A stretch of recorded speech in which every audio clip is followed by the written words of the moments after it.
What's up, One Accord? This is Pastor Jared. I'm here with Daniel Pierce, and we're going to start a little interview process as the church building may be closed, but the church is still meeting, and like just kind of talking about, like COVID-19 and like how it's affecting us, and some of the ways that we can be the church even now. And so, but like, what better person to kick off this YouTube channel with than Daniel Pierce? What's up, man? Nothing much. I'm doing good. Thriving, actually. Thriving and full of personality. Yeah, dude. Well, cool, man. I'm glad that we are getting a chance to talk a little bit and kind of just get some students interested in kind of how we can mobilize and be the church. But before we jump into that, I wanted to let all of you guys know that we have started a new YouTube page. It's One Accord 253 on YouTube. The video that I posted last week, sorry about all the mess ups and stuff like that, but the video is posted there now. So you can check that out. Also on Instagram, we'll be putting out information there as well. All right. Daniel's going to share a song with us in just a few minutes. But first, I just want to let's just catch up, bro. Like, how are you doing, man? Okay. So funny thing is, literally I have been I did pray about it, to get a break from school. Okay. Right? So you prayed and then God put out COVID-19. Yeah. Great. So technically I am the cause all right. of this. But let's get Trump on the phone here. Yeah, it's been it's been really great for me. Just getting away from the busyness of school and just taking time to do stuff that I want to do.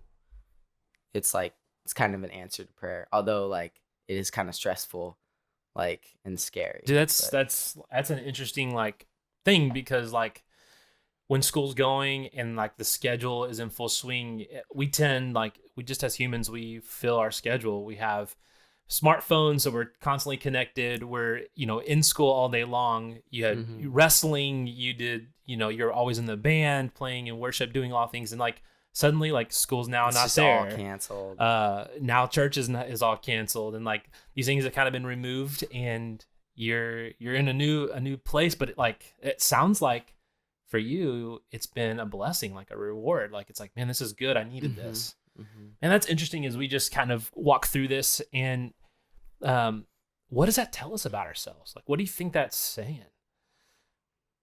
Just I don't know, that we're social people, social beings, and we need to have stuff in our lives. We can't just have a big 6-week black hole in our schedule. I've been saying that all week. People have been asking me, hey, you want to go do something? Are you busy? It's of course I'm not busy. I have a 6-week black hole in my schedule. Yes, I want to do something. Yeah. Yeah. Do you think so you were praying this whole thing, you needed a break. Was it that you just were doing too much? Yeah, just I needed time to step back and think about life rather than thinking about my next project due and stuff, Sure. What do you mean think about life? Well, it's I haven't really had that much time for God. For example, I'm doing the Bible in a year. I fell so behind in that. I probably fell 2 or 3 weeks behind in the reading plan. And it's oh man, I gotta catch up. But then it's just too busy. Yeah. You want to focus on other things. Sure. And I think too, even just that, I think a lot of students may feel that, and I feel that as an adult. I when I don't spend time with God, or I don't achieve what I think is the way to do being a Christian thing, I feel down about that. And I think what I've learned over the years is that God doesn't feel any differently about me. And in fact, he just continues to invite me into his presence. And so that's kind of one of the catches, to reading a Bible in a year. If you get behind and you start feeling down about it, that's not the motivation behind approaching God's word. We're supposed to be just in love with him, and his word is his treasure for us. It's like it's speaking for us and to us today, and it's supposed to bring life, and we're feeding on it because it brings that life, and it makes us want to love him more, walk with him more. But then it becomes an obligation when we try to like achieve so much, it's that's an interesting, like, double-edged sword that I've definitely faced as well. Man, that's cool. This is going well so far. Hope, like, and subscribe. All right. Drop a comment down in the comment section below. Yeah, absolutely. And so, like, okay, so what have you been doing? So school's been canceled. What have you been doing recently? For the past 4 days, I have gone on hikes. Every single day. Every single day. Yeah. So how many miles have you hiked in the last 4 days? Probably like 20 something. Well, that's not bad. Yeah, it's not too bad. They haven't been like long hikes, but like it's either been like with like church friends or with school friends. It's just been like I've been in my element, kind of. Yeah. Because like I really like nature. I really like jumping on rocks and stuff. Yeah, dude. I can totally relate. When I've worked in the office every single day and like it's raining on the weekend and you can't get outside, it's like I kind of start to die in the inside a little bit. It feels that way. Sucks. Like cabin fever can totally set in. Man, that's good. So you've been kind of dealing with COVID-19 as like, okay, it's an opportunity to disconnect from normal life, but connect into things that give you life. Yeah. That's good. So like you're a student at home, you're listening to this interview. What gives you life? Start to think like, man, what are the things that I do that help me connect with God and help me connect in the things that make me unique. For some of us, it might be reading a good book. Like instead of reading the intellectual material that you're getting from school, but like just diving into a good fiction book, that could be a way to disengage and kind of something that you enjoy. For Daniel, it's hiking and being in nature. And I think too, when I'm in nature, like I just become more aware of God, more aware of his beauty, more aware of what he's doing. And I'm not so concerned about what people are thinking because I'm not trying to impress the earth. You know what I mean? I'm just with God and just seeing that. So that's cool. So let me ask you this. With all this COVID-19 stuff, like we start looking at stats and different things, it's kind of, it can be confusing because there's not that many deaths compared to those who are infected. But then the pandemic of it is how fast it can spread. And then the people who are at risk is numerous. And so, yeah, dude, it's like, this is intense. Like this is an unprecedented time. Yeah. And when unprecedented things happen, we respond differently. So man, like where are you like in your mental space? Like what are you thinking about as you're thinking about COVID-19 and all the stuff that's going on? I've been pretty like relaxed about it because it's like, well, like everybody probably knows that like the statistics are like kids don't get it. Right. And so like if we do get it, it's not a big deal. But that doesn't mean like, I mean, obviously everybody also knows that like older people do get it, and I don't want to like spread it to anyone. Sure. I don't want to cause harm. But I really haven't been too stressed about it. Like my parents have been pretty relaxed about it too. They still let me like get out and do stuff. So it really it hasn't been too bad on me, but it's just kind of like scary to think like here's something that we don't have control over. Right. And like we want to have control over everything. Like we want to control our lives, but then you got to look at like God is in control tonight. You guys know that song? It's like what's going to happen is going to happen for a reason. So God is in control. That is that like Stephen Curtis Chapman or something? I don't know. Cool. Like I think that's awesome that you feel that stability, of just like it's not super stressful. I think there's unknown, but like maybe your approach is like it's unknown, so what am I supposed to do about it? I can't sit here and just sit in my house and worry. Yeah. Right. No. So you've chosen the other route is to say, well, I'm not gonna worry about it, but I'm gonna do some things that give me life. And that's cool. So like Pastor Brandon said this to me this week, and I just think it's really like encouraging, but also just like makes me want to pause and listen a little bit more to what God might be saying to us. And it's this. He said, when we hear the word unprecedented, like this is an unprecedented time, and then we look at the pages of Scripture, like every time that there was an unprecedented event, God showed up, and He was doing something in His people, and so, like, I'm just gonna ask you, man, what is God speaking to you in this season? Just kind of like what I said about like having a break from school. It's like in replacement of school, like it's kind of been like I want to like get closer with like church friends and get more connected with church and like just like have a big opportunity to share like my faith and like do stuff. Sure. Like, so what I kind of hear is like that's the kind of the mentality of like summer. School gets busy, and then when summer comes, like typically what happens is like students are like, I'm gonna engage in my faith now. I'm gonna go to camp. I'm gonna hang out with my church friends. I'm gonna do the things that will help me grow spiritually. And it's just sometimes like we don't have those things necessarily always scheduled or happening in the middle of school year, but like right now is that time to like, you're kind of sensing that like I want to grow with God. I want to spend time with Him, but also with my friends and all of those things. So that's good. And that's kind of the heart behind this podcast or live stream here with YouTube. It's like my hope is that we're engaging and thinking like, oh, I would love to grow in my relationship with God right now, because there really isn't an excuse. Like, we don't have stuff to do. We're never just too busy, like to be with the Lord. So there isn't an excuse, right? Everything's been canceled. So now it's like just being with God and why we want that and desiring Him is good. Do you want to add something to that? Yeah, it's like that always happens in summer, and then you get there, and then like you get distracted, and like for me, it's always been like random YouTube videos, and it's like I just get it's already happening to me during this break, right? Right. And it's like you spend so much time doing all this stuff you wouldn't normally get to do, right?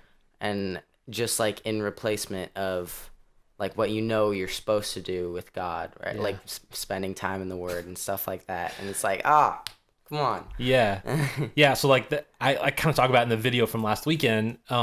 It was kind of just there's two different types of people. There's the one that's like buying toilet paper and water bottles and like hunching the corner, and like anxiety and fear is gripping them. And then there's the other one who's like, great, I'm free. Like I'm just going to numb out. Right. And like actually both extremes are not good. Right.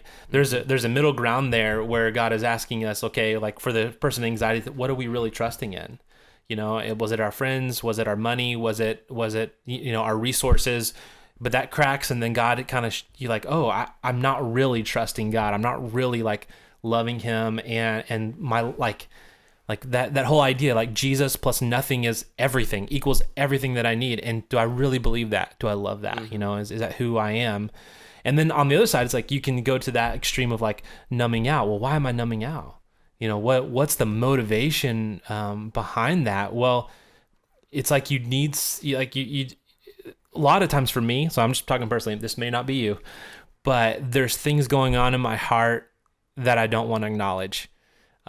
There's stuff in my life or the ways that I'm just, I don't know, processing life and going through things instead of directing my attention towards it and wanting to grow and wanting to ask God to speak to me, because I know it'll be hard, but great. I choose instead to take the numb route. Like I'm just going to numb out. I'm going to watch whatever, copious amounts of Netflix or whatever. like there's so many things that you can do to kind of numb out, but like, why is that happening? So that's good. I'm glad that they're thinking through that. And yeah, so like that would be the challenge. Like as you leave today, like you'd be thinking like, why am I to have to try to keep myself busy with hikes and with YouTube videos and what is steering me away from God? And a lot of times I think too, in that we'll begin to understand like, I have this perspective of God that maybe isn't right, because if we really knew the character of God and how he loves us and wants us and desires us, we would run into his arms, right? Yeah. But sometimes we think he's like the God that's behind the corner waiting for us to mess up and shaking his finger. I don't know. We think of him in different ways, but I think sometimes there's like that false understanding of who he is. Okay, so we're getting close to the end of this here, but here's one of the things that I like as like my heart for this of this time is how are you going to continue to be the church in the middle of this? Like, we're not meeting in a building, there's no program, there's nothing going on. Like, how does Daniel be the church right now?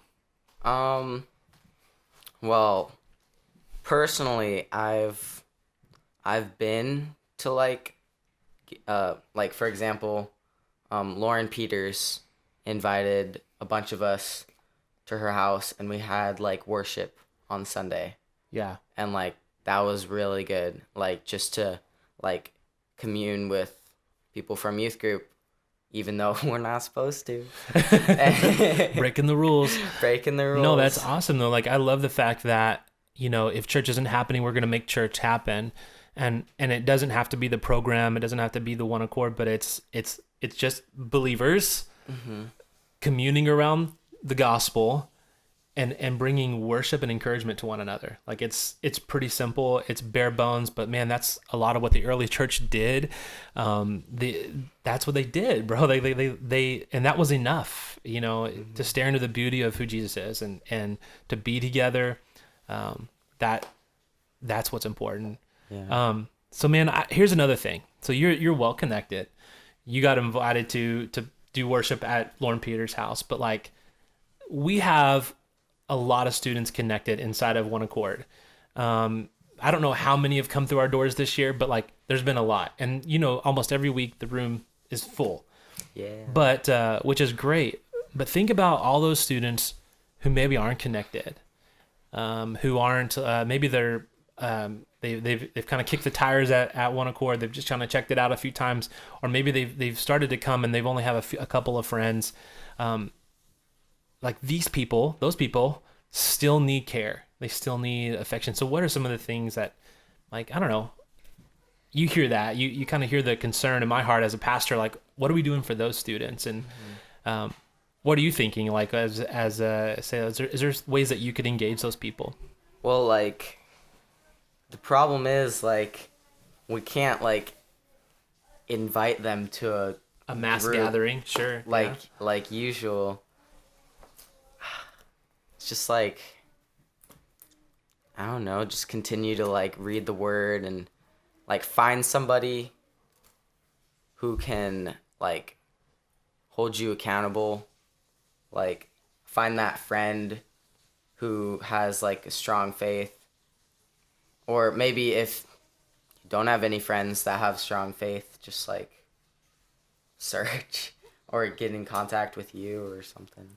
Sure. Like, and the reason, like, I ask you this is because I'm just, as a pastor, like, I'm wanting to challenge us as the church that it's so great that we have friends and we have people communing with us about Jesus, but there's lots of us who don't have those same groups of friends and that are alone right now, and they need encouragement. And so there's some simple things that we can do as a ministry to really engage this. And so this is what I tell my student leaders, and we have this thing called the C.A.R.E concept. It's pretty easy, and maybe I'll put something on YouTube to kind of show you this, but it's C.A.R.E, just an acronym. So C, contact.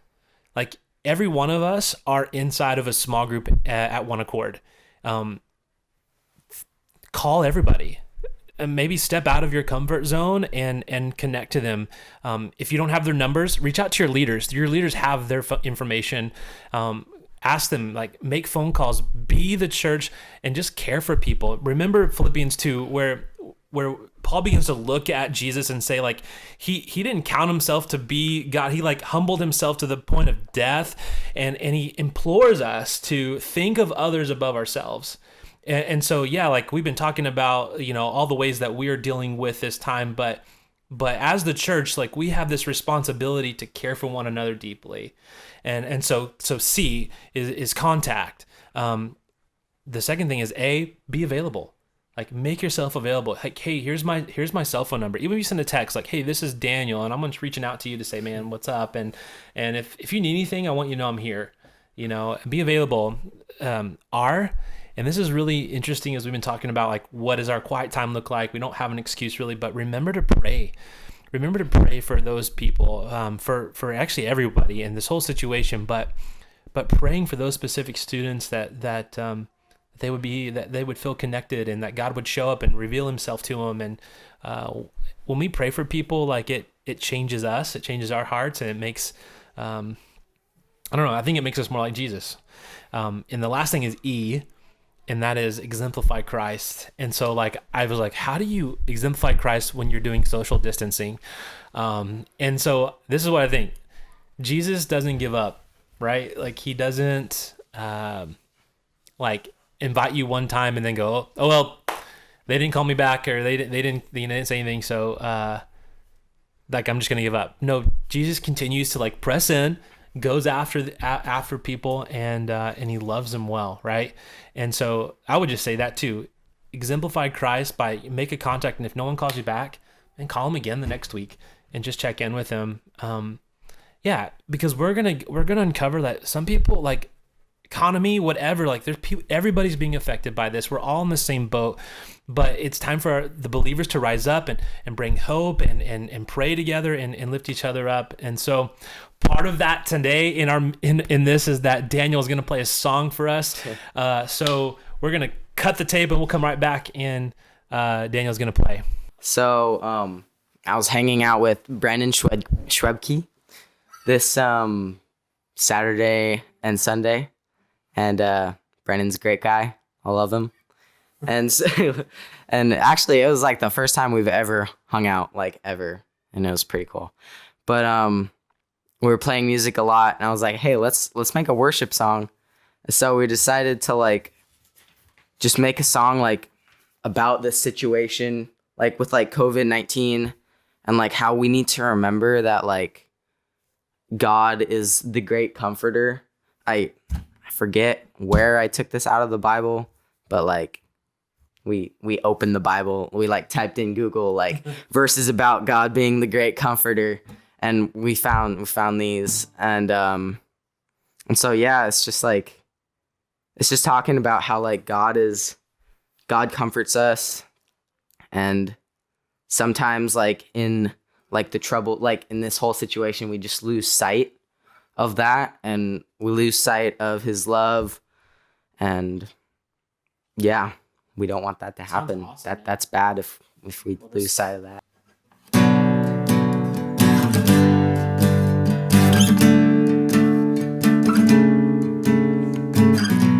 Praise be to the God of all comfort.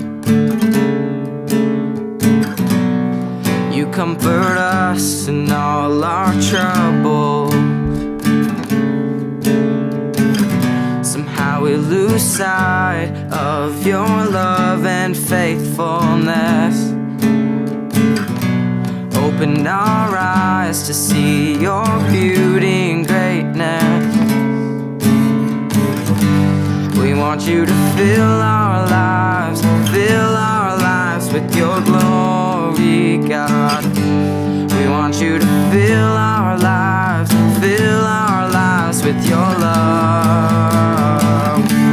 I want you to be at the center of my life. I want to feel your great comfort and your love. Whatever may come, whatever may pass, you will always remain steadfast.